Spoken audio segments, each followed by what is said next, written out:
Okay, I'm going to try to show you how I make a kaleidoscope video. So I have a few sample videos here, and I shot them in slow motion mode. And here's one here that I'll use to demonstrate how I have to change the speed sequences. So when you play this video, it starts at regular speed and then it goes into slow motion. I don't want that. So in order to get out of that, I click the edit button. And then there's this bar here allows you to adjust the section at the beginning and end and whether or not it's in slow motion or not. So I just drag those sliders right out to the end, and then clicking done will save that. So now when I start the video, it starts off in slow motion and it ends in slow motion. So that's the first thing that I do, and I do that in the camera, and I try to do that as soon as I can after I shoot the video. Now, okay, so then what I do is I get it off the phone and I take it to my laptop where I do the next part of this. And what I like to do is I save it to sync, which is a place that will allow me to, it's a cloud storage place. But what happens is if I just download that video from my phone onto the laptop, it saves it as a video playing at 120 frames per second, but it plays it back at 120 frames per second too. Let me just put in my passcode here. Just a second, I want to show you what my passcode is. And then I'm going to save it into a place here where I have exports. And I add that, and then now that's uploading, and it's uploading to this cloud. When it uploads to a cloud, or when I email it, or deliver it, that preparation that the phone does, I think it packages it in slow motion mode. So now the file that I'm going to be retrieving from that cloud storage area will be all in slow motion mode. Otherwise, what I have to do is I have to take that video. If I just download it straight into my laptop, I would have to put it into a program like iMovie or something like that, and then adjust it so that it plays back at slow motion and then export it. So this is just faster and easier. So I'm just going to stop the video now, and I'll pick up when we get to the next stage, which will be on the laptop after I have the file to work with. I'm going to try to show you what to do to make a kaleidoscope video from the laptop. So I have downloaded some videos here. This is the one I showed you from the phone that I uploaded to sync, and then I downloaded to the laptop. This is opening up into QuickTime Player. QuickTime Player is what I like to use. I can view this half size, which is very convenient for me. But because I took this in portrait mode, I actually want to flip it sideways. So QuickTime Player allows me to adjust the video properties. So I go to Window, Show Movie Properties. I get this window, and I go down to Video Track, and then over here I can flip it. So I just flip the video sideways, and then I close that. So now I have a nice video that's arranged in a way that I like, sideways, and then I'm going to have 4 of these, 1, 2, 3, 4, next to each other. Okay. I can also go into the Windows menu in QuickTime Player and show the movie inspector. The movie inspector shows me that the current size of the video is 640 by 360, okay, pixels, which is half size. I'm going to open up Text Edit, which shows you that I previously looked at this 360 by 640. Oops, this is wrong. Should be 640 by 360. I want to double both the width and the height. So double the width, 640 times 2 is 1280, and double the width. 360 times 2 is 720. So my video, the Kaleidoscope video, is going to be 1280 by 720. I also, if I play this video, you can see it moves quite nicely, but I can skip right to the end, and I can see in the window here that it's 40 seconds long. So I've written that down here, 40 seconds long. So for the next stage, we're going to need to know this information, 1280 by 720. I'm going to write that down on a piece of paper because I'm going to forget. And then 40 seconds long, okay? Now, I also want to save this movie, but I'm going to save it in this size, at this size, and I'm going to save it as a reference movie.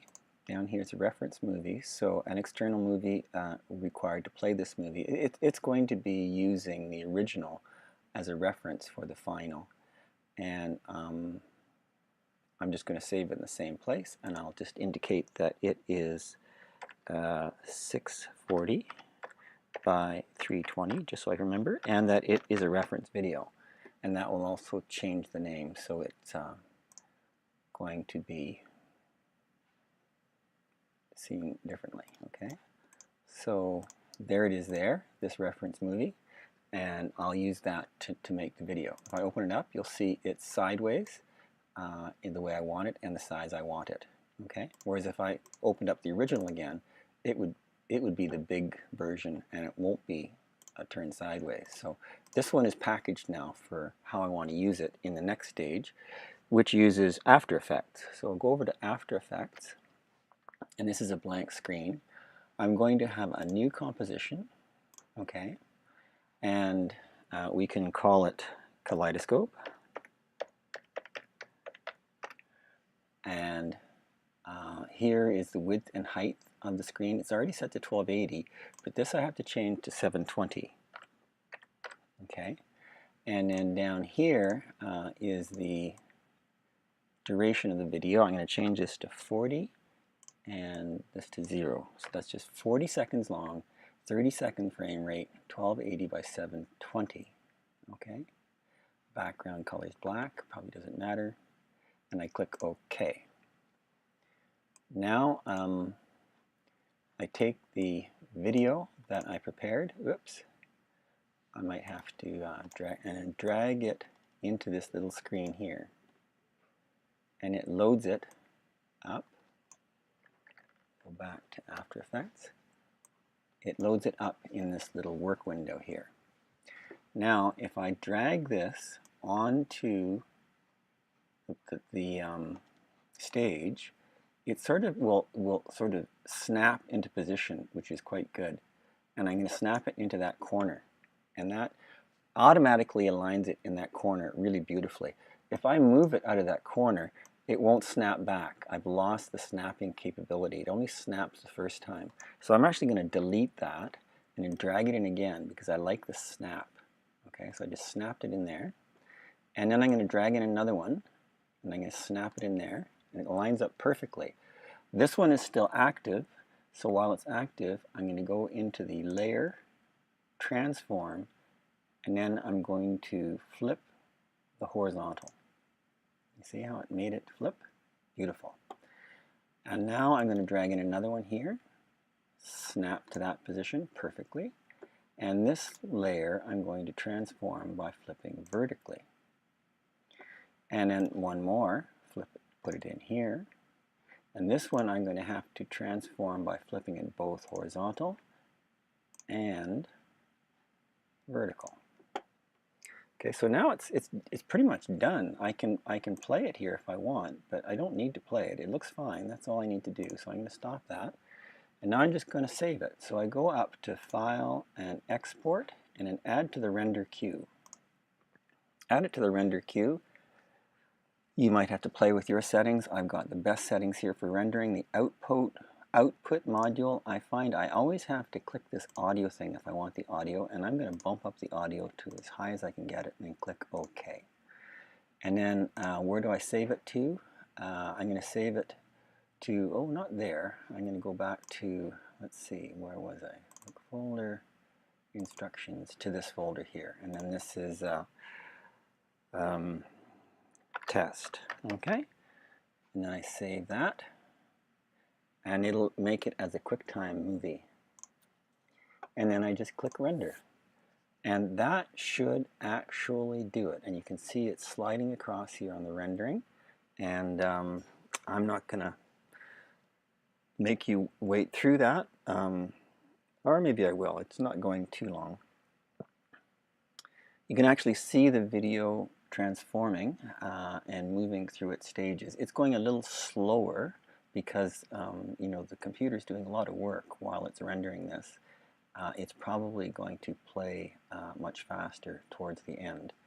Now I've set this to best settings, and so I'm going to end up with a file that's huge, huge, huge, huge, huge.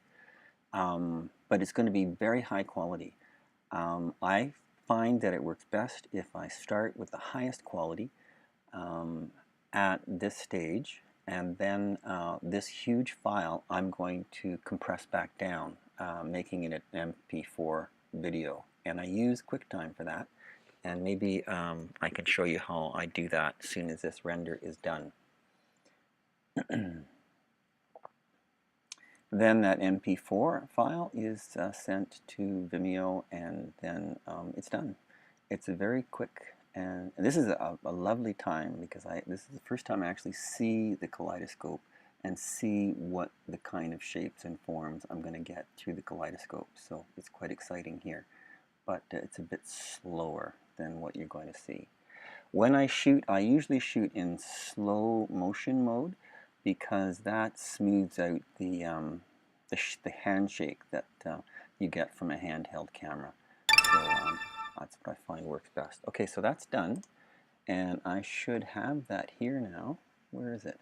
Here it is, right here. So I open this up, and there's the video. Okay, and it's quite large. It may not even play so well because it's such a large file, but it is playing. But what I'm going to do is I'm going to export it in QuickTime Player. I go to Export, and then I will go back to the same folder, and it'll be saved as an MP4. Here I have all kinds of options, but I'm saving it to MP4, and then even within that, I set the data rate to quite high, 12,000. H.264 video, make sure the audio is set to very high because I want high quality, and everything else looks fine, and it's the current size. So then I just click OK, and then save, and then it will do its export. Okay, this could take quite a while, but once it's done, I'll have a much smaller video, and it will play and upload to Vimeo. Okay, I hope that works for you, and I hope you understand it. Just as finishing up this demonstration, I just want to point out how that initial video that I made was 53.9 megabytes. We saw that before. And then the Kaleidoscope video that I made using After Effects ended up being 3.04 gigabytes. And then I compressed it down to MP4 with QuickTime, and it plays quite nicely. And it is how big? It is 121 megabytes, so that's not terribly large at all, and it's quite high quality. So that's it. Now I just upload this to Vimeo, and I'm done. Okay, hope that works. Thanks.